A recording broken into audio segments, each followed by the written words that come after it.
पेशाब से संबंधित समस्या तथा फ्लूइड जमा होने पर दिए जाने इंजेक्शन के बारे में जानेंगे, जो कि एक डायूरेटिक का काम करता है। फुसामाइड इंजेक्शन, फुसामाइड इंजेक्शन जेनरिक नेम है, केमिकल नेम है। इसके ब्रांड नेम की बात करें तो ब्रांड नेम लैसिक्स है, जो कि बहुत ही पॉपुलर है। इस वीडियो में हम जानेंगे लैसिक्स के स्ट्रेंथ के बारे में, किस स्ट्रेंथ में किस पेशेंट को देना है, यूजेस के बारे में, किस किस बीमारी में लैसिक्स या फुसामाइड इंजेक्शन देना है, कॉन्ट्रा इंडिकेशन यानी कि किस जगह पे या किस प्रॉब्लम पे या कौन सी ऐसी कंडीशन है जिसमें ये लैसिक्स या फुसामाइड इंजेक्शन पेशेंट को नहीं देना है, डोज के बारे में और इसके रूट के बारे में, साइड इफेक्ट के बारे में। ये सब जानकारी जानने के लिए बने रहिएगा वीडियो में लास्ट तक। और एक इम्पॉर्टेंट बात, अगर आप चैनल पर नए हैं तो चैनल को सब्सक्राइब कर लीजिए, ताकि ऐसे ही इम्पोर्टेंट मेडिसिन और आईसीयू से रिलेटेड मेडिसिन, इंजेक्शंस, इन सारी जानकारी के लिए हम इस चैनल पर आपको समय समय पे अपडेट करते रहेंगे।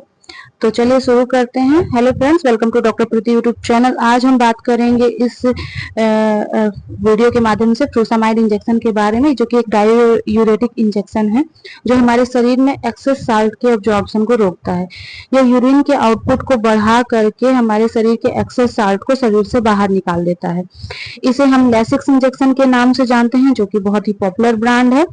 स्ट्रेंथ की बात करें तो ये 2 ml 4 ml के पार्ट में अलग अलग पैक में आपको अवेलेबल है। 10 मिलीग्राम पर ml की स्ट्रेंथ में ये अवेलेबल है। जैसे कि आप 2 ml का एम्पुल यूज करते हैं तो उसमें आपको 20 मिलीग्राम फुसामाइड, और 4 ml का एम्पुल यूज करते हैं तो आपको 40 मिलीग्राम फुसामाइड मिल जाता है। अब बात करेंगे कि ये किन किन बीमारियों को ठीक करने में यूज करते हैं। तो जैसे कि ये लूप डायूरेटिक है, फ्लूइड रिटेंशन को ठीक करने में इस इंजेक्शन का यूज किया जाता है। फ्लूइड रिटेंशन, जिसको कि एडिमा बोलते हैं, जब हमारे शरीर में फ्लूइड जमा हो जाता है जिसके कारण पेन, स्वेलिंग ये सब फील होता है, तब डॉक्टर ये इंजेक्शन यूज करते हैं।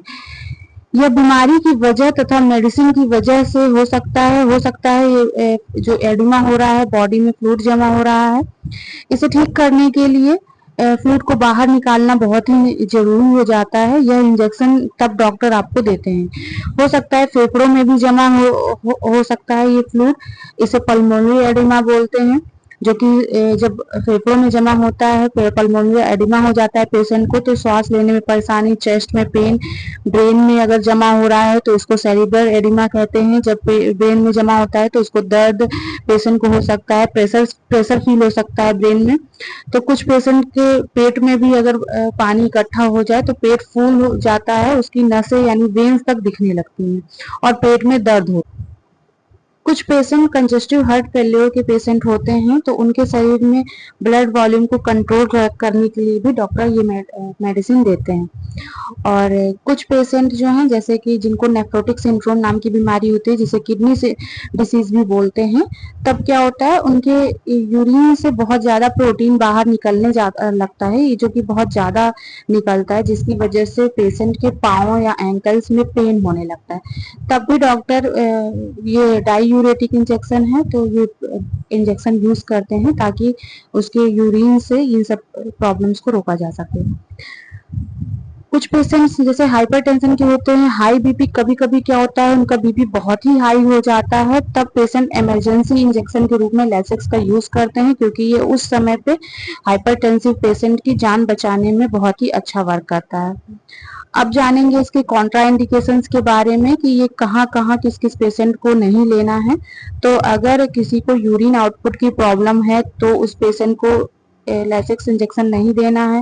किसी का अगर प्रोस्टेट इनलार्जमेंट है, तो यानी प्रोस्टेट ग्लैंड इनलार्ज है, बढ़ी हुई है, तो भी पेशेंट को नहीं देना है। इलेक्ट्रोलाइट इम्बैलेंस है तो भी पेशेंट को ये इंजेक्शन नहीं देना है।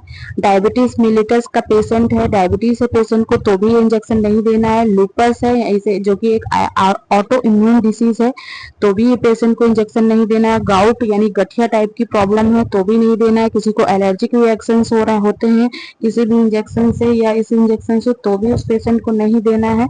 और अगर किसी पेशेंट ने तुरंत का तुरंत अभी हाल ही में एमआरआई या सीटी स्कैन या हाई ब्लड प्रेशर मेडिसिन ली हो, या फिर कोई एलर्जी हो या किसी इस मेडिसिन से या किसी भी मेडिसिन तो उस पेशेंट को ये लेसिक्स के इंजेक्शन नहीं देने हैं। अब जान लेंगे इसके रूट के बारे में कि किस रूट से हम इस पेशेंट को ये इंजेक्शन दे सकते हैं। तो डॉक्टर इसे आईएम तथा आईवी दोनों रूट से देते हैं। जब डॉक्टर इसे आईवी रूट से देते हैं तो इसको स्लो चलाते हैं, क्योंकि ये इंजेक्शन जो है 5 ही मिनट में अपना असर दिखाने लगता है। फ्रूसामाइड इंजेक्शन जो है इन्फ्यूजन में मिक्स करके भी लगाया जाता है। इसे स्लो पॉज करके लगाना होता है, जो कि 5 मिनट में ही, जैसे कि हमने बताया, 5 मिनट में ही अपना काम शुरू कर देता है। इसे आप RL, NS या DS किसी में भी मिक्स करके लगा सकते हैं। डोज की बात करें तो ये 20 ml से स्टार्ट करते हैं। अगर ये 20 ml का इंजेक्शन जो है काम नहीं करता है, तब डॉक्टर आपको 40 ml की इंजेक्शन देते हैं।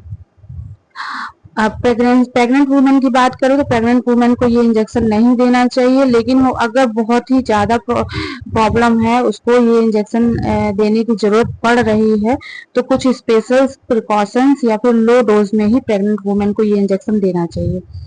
जब हम इसे देते हैं तो हो सकता है कभी कभी पोटेशियम लॉस होने की संभावना होती है, तो इस कारण फ्रूसामाइड इंजेक्शन या टैबलेट लंबे समय तक नहीं दी जाती है।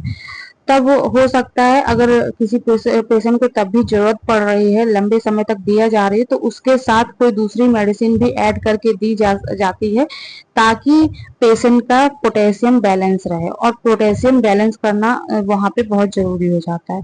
अब बात करेंगे साइड इफेक्ट के बारे में कि इस इंजेक्शन के साइड इफेक्ट क्या है। तो हो सकता है पेशेंट को सिर दर्द या फिर चक्कर आना जैसा, या कान में घंटी जैसा बजने जैसा आवाज, या फिर सर्दी लग सकती है, सनलाइट से सेंसिटिविटी हो सकती है, बीपी लो हो सकता है, हाइपोटेंशन की संभावना, मांसपेशियों में दर्द फील हो सकता है, एलर्जिक रिएक्शंस हो सकते हैं, ठंड लग सकती है, रेडनेस हो सकती है। तो ये सब साइड इफेक्ट देखने को मिल सकते हैं। उम्मीद है आपको वीडियो पसंद आया होगा, तो वीडियो को लाइक करें, शेयर करें, और चैनल पर नए हैं तो सब्सक्राइब जरूर करें। Okay, thank you.